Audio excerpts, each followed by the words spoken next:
But you are not the worst, poor little friend. We have all the great deal to reproach ourselves with. और हम सब लोग जिम्मेदार हैं पढ़ाई ना करने के लिए. Your parents were not anxious enough to have you learn. तुम्हारे मम्मी पापा नहीं चाहते कि तुम स्कूल में जाओ. They preferred to put you to work on the farm or at the mills. वो चाहते हैं कि तुम खेतों में काम करो, वो चाहते हैं कि तुम कारखानों में काम करो जिससे 2 पैसे घर में आए. As so to have a little more money, जिससे 2 पैसे और आ जाए अंदर. And I, अगर मेरी बात करूँ तो I am also responsible not to teach you well. I have been to blame also. मैं अपने आप को भी दोष देता हूँ. Have I not sent you to water my flowers instead of learning your lesson? क्या मैंने तुमसे अपने क्यारियों में पानी नहीं लगवाया, जबकि मुझे कहना चाहिए था कि टाइम का यूटिलाइज करो और पढ़ाई करो. And when I wanted to go fishing, और जब मैं कभी मछली मारने जाता था, did I not just give you holiday? मैंने पूरी स्कूल की छुट्टी नहीं कर दी, जाओ अपने घर. अपने दोस्तों के साथ मैंने प्रोग्राम बनाया और फिशिंग पे चल दिया. तो मुझे पढ़ाना चाहिए था, मुझे फिशिंग पे नहीं जाना चाहिए था. Then from one thing to another, Mr. Hamel went one to talk of the other French language. और इसके बाद मिस्टर हैमल एक के बाद और इस तरह से बताते रहे, फ्रेंच लैंग्वेज की क्वालिटीज बताते रहे, saying that it was the most beautiful language in the world. और उन्होंने कहा ये फ्रेंच लैंग्वेज जो है दुनिया की सबसे खूबसूरत लैंग्वेज है. Once again the same question comes here in a short, कि फ्रेंच क्यों कहते हैं कि दुनिया की मिस्टर हैमल क्यों कहते हैं कि फ्रेंच लैंग्वेज जो है वो दुनिया की सबसे अच्छी लैंग्वेज है? क्योंकि वो उनकी मदर टंग थी. इसलिए हर किसी के लिए उसकी मदर टंग दुनिया की सबसे खूबसूरत लैंग्वेज होती है. द क्लियरेस्ट, सबसे प्योर, द मोस्ट लॉजिकल, सबसे ज्यादा तर्कसंगत, and we must guard it among us and never forget it. और हमें इसकी सुरक्षा करनी चाहिए और हम अपनी लैंग्वेज को कभी ना भूलें. कम से कम इतना तो कर ही सकते हैं कि अपने लोगों के बीच में हम अपनी लैंग्वेज को बोलते रहें. Because when a people are enslaved, जब लोग गुलाम बना लिए जाते हैं, as long as they hold fast to their language, तो वो अपनी लैंग्वेज को कसकर पकड़ते हैं. लैंग्वेज क्या होता है? आइडेंटिफिकेशन होता है हम लोगों का कि हम कौन से ग्रुप से बिलोंग करते हैं. It is as if they had the key to their prison. Prison मानी होती जेल, और ये लैंग्वेज ही होती है जो हमें गुलामी से आजादी की ओर ले जाती है. Then he opened the grammar and read us our lesson. तभी उसने ग्रामर की किताब खोली और हमको हमारा चैप्टर सिखाया. I was amazed to see how well I understood it. और मेरा ताज्जुब का कहीं ठिकाना नहीं था कि मुझको उस दिन सारी चीजें कितनी अच्छी तरीके से समझ में आ रही थी. All he said seemed so easy I think. और जो कुछ उस दिन मेरे टीचर ने मुझे पढ़ाया इतना आसान था, बहुत ही ज्यादा आसान था. I think too that I had never listened so carefully. और आज मैं पछता रहा हूँ कि मैंने अपने इस टीचर की बात को कभी ध्यान से सुना ही नहीं था. हम इस टीचर में दोष निकालते थे, यार ये कैसे पढ़ा रहा है, हमारी समझ में नहीं आ रहा. गलती हम में थी, हमने कभी समझने की कोशिश ही नहीं की. And that he had never explained everything with so much patience. और दूसरी बात ये भी है, हमारा टीचर भी था, टीचर में भी कमी थी, ऐसी बात नहीं है. इस टीचर ने भी इतने पेशेंस के साथ हमको कभी सिखाने की कोशिश नहीं की. माय डियर स्टूडेंट्स, टीचर का सबसे बड़ा ड्रॉबैक ये होता है कि अगर किसी स्टूडेंट ने क्वेश्चन पुट अप करा तो वो इरिटेट हो जाता है. उसे इरिटेट नहीं होना चाहिए. अगर स्टूडेंट उसको 10 तरीके से पूछ रहा है तो उसको कम से कम 20 तरीके से एक ही आंसर को उस स्टूडेंट को बताना चाहिए और तब तक बताते रहना चाहिए जब तक कि वो स्टूडेंट सेटिस्फाई ना हो जाए. ये गुड मेथड है टीचिंग का कि हमें किसी भी तरीके से स्टूडेंट की जो ईगरनेस है वो हमें क्या करनी है, क्वेंच करनी है, वो सेटिस्फाई करनी है. लेकिन हम इरिटेट हो जाएंगे तो क्या होगा, बच्चा क्या समझेगा, कुछ भी तो नहीं समझ पाएगा. तो वही यहाँ पर हेमल्स के लिए फ्रेंच कहते हैं कि यार हमारे इस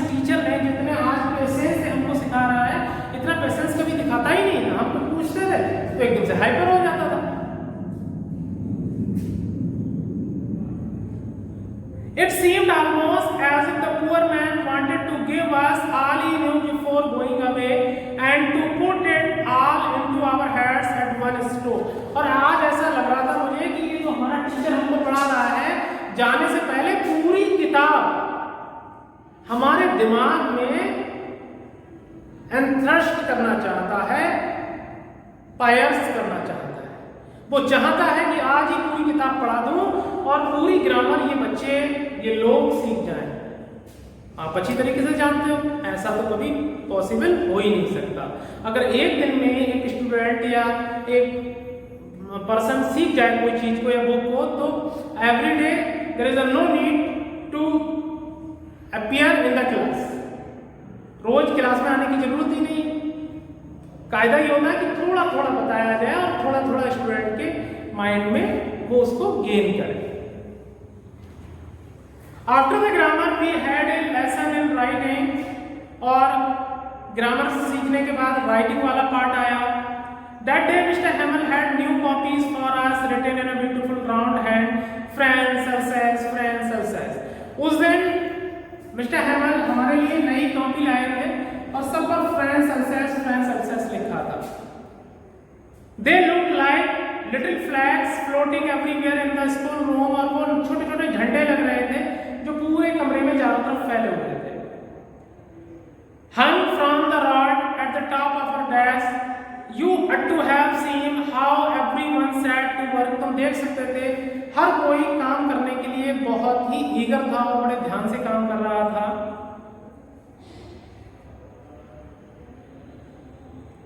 How everyone sat to work and how quiet it was.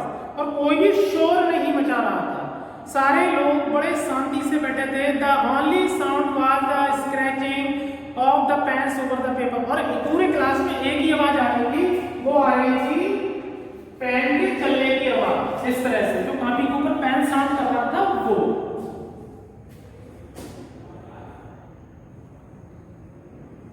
Once some beetles flew in. Beetles जो ब्लैक कलर का इंसेक्ट होता है, गर्मियों के दिनों में उड़ता हुआ जाता है, ड्रोनिंग फ्लाइट होती है, भौरा जिसे बोलते हैं। बच्चे उसके पीछे पीछे पड़ जाते हैं। और गांव में तो होता है कि बच्चे उसको पकड़ लेते हैं, उसमें धागा बांधते हैं उसके पैर में, और धागा पकड़ लेते हैं तो वो बेचारा उड़ता रहता है, उसका धागा पकड़ के फिर खींच लेते हैं उसको। इस तरह से गेम खेलते हैं। तो वही यहाँ पर आ रहा है। देखें कि एक बार तो क्या हुआ कि कुछ बीटल्स जो थे वो क्लास में उड़े, but nobody paid any attention to them. लेकिन क्लास में किसी भी बच्चे ने उन बीटल्स की तरफ ध्यान नहीं दिया। आप समझ सकते हैं कि उस दिन सारे बच्चे कितने अटेंटिव थे अपनी स्टडी के लिए। नॉट इवन द लिटिलेस्ट वन, यहाँ तक एक छोटा सा जो बच्चे, छोटे छोटे बच्चे थे, उन लोगों ने भी उन बीटल्स की तरफ ध्यान नहीं दिया। Who were right on tracing their fish hook, जो ट्रेसिंग कर रहे थे, वो ट्रेसिंग पेपर होता है ना, वो कॉपी करने के लिए, मछली बनाने के लिए वो उसके ऊपर ट्रेस करते रहे। As if that was French too, on the roof the pigeons cooed very low and I thought to myself, और ऊपर तो कबूतर बैठे थे वो कुकू कुकू कर रहे थे, तो will they make them sing in German even the pigeons। तो मैंने ताना मारा इन जर्मन लोगों के लिए, क्या यार हमको भी जर्मन सिखाएंगे क्या? ये कबूतरों को भी जो आजाद है इनको भी जर्मन बोलना सिखाएंगे ये जर्मनी के लोग। Whenever I looked up from my writing, I saw Mr. Hamel। मैंने लिखते लिखते मिस्टर हैमल की तरफ देखा, sitting motionless, बिल्कुल शांति से बैठा था, in his chair and gazing fast at one thing then another। कभी इस चीज को देखता बेचारा, कभी उस चीज को देखता, कभी फैंस को देखता, कभी डेस्क को देखता, कभी गार्डन को देखता। As if he wanted to fix in his mind just how everything looked in that little school room। शायद ऐसा लग रहा था कि वो सारी चीजों की पिक्चर्स को अपने माइंड में समा लेना चाहता है। फैंसी है ना, ताज्जुब वाली बात। For 40 years he had been there in the same place, क्योंकि उसने अपनी जिंदगी के 40 साल वहां पर गुजारे थे। With his garden outside the window, बाहर गार्डन में विंडो पर, his class in front of him, और उसके घर के सामने उसके class. Just like that, only the desks and benches had been worn smooth। देखिए 40 सालों में कुछ नहीं बदला था, थोड़ी चीजों के अलावा। जो डेस्क थी वो बहुत चिकनी हो गई थी, चेयर्स जो थी वो बहुत स्मूथ हो गई थी। The walnut tree in the garden were taller, और उसने जो अखरोट का पेड़ लगाया था अपने बगीचे में वो बहुत ऊंचा हो गया था इन 40 सालों में। The hope that he about the windows to the roof, और उसने जो होप पॉइंट, जो बेल होती है, जो बढ़ती है, वो जब खिड़की के पास लगाई थी, वो बढ़ते बढ़ते बढ़ते खिड़की से होती हुई छत तक पहुंच गई थी, स्कूल की छत तक पहुंच गई थी।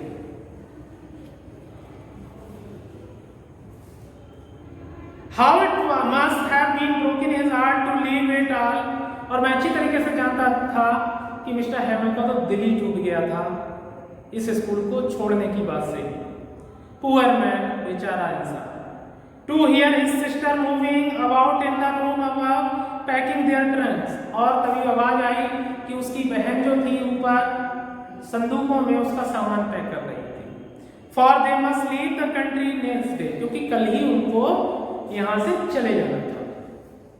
But he had the courage to hear every lesson to the very last, लेकिन उसने सब लोगों से आखिर तक जो लेसन दिया था, जो असाइनमेंट दी थी, वो बड़े ध्यान से सुना, बड़े पेशेंस से सुना।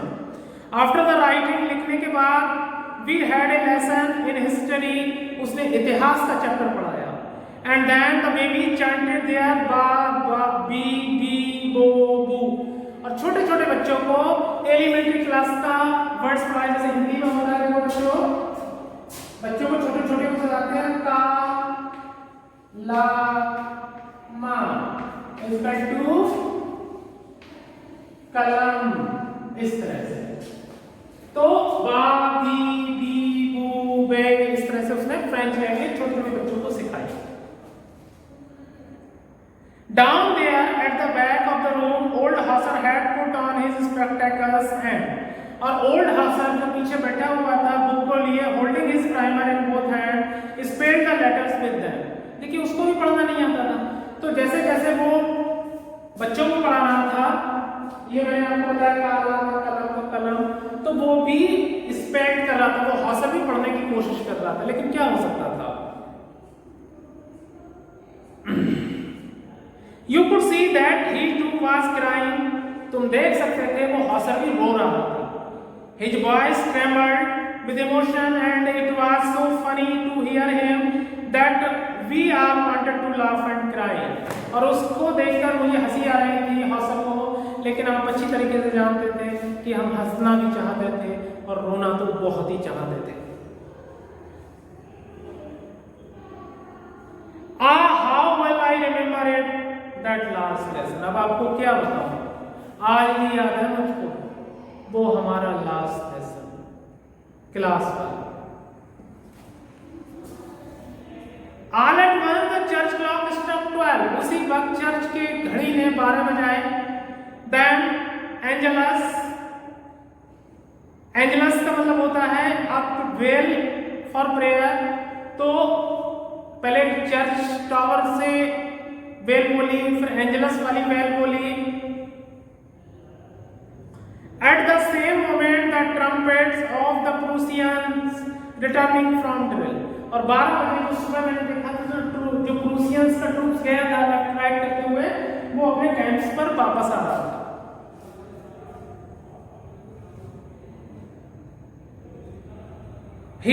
Mr. Hammond stood up very pale in his chair. I never saw him look so tall. Tall का मतलब होता है ग्रेव, ग्रेव का मतलब tall का मतलब यहाँ पर है सैड। मिस्टर हेमंड तभी अपनी कुर्सी से उठे और मैंने देखा कि मिस्टर हेमंड इतने दुखी कभी भी नहीं थे जितने दुखी आज थे। बोले माय फ्रेंड्स, मेरे दोस्तों, ही सेड I, वो बोले I मैं, but something choked him, he could not go on। वो I ही बोल पाए, लेकिन कुछ ऐसा था जो उनके गले में फंस गया, मतलब वो बहुत ही रुआंसे हो गए, ऐसा लग रहा था कि अब वो बहुत तेजी से रोना शुरू कर देंगे, तो वो रोने की वजह से अब वो बोल ही नहीं पा रहे थे। Then he turned to the blackboard, took a piece of chalk and bearing on with all his might, तभी वो क्या हुए, उन्होंने अपने आंसू छुपाए, रोना छुपाया और एकदम से ऐसे ब्लैक बोर्ड की तरफ मुड़ गए, चौक लिया और he wrote as large as he could, और उतना बड़ा लिखने की कोशिश की जितना लिख सकते थे। उस पर लिखा बाई वे लव फ्रेंड्स, ऐसे लिखने के बच्चों, ऐसे जितना बड़ा लिख सकते थे, बाय वी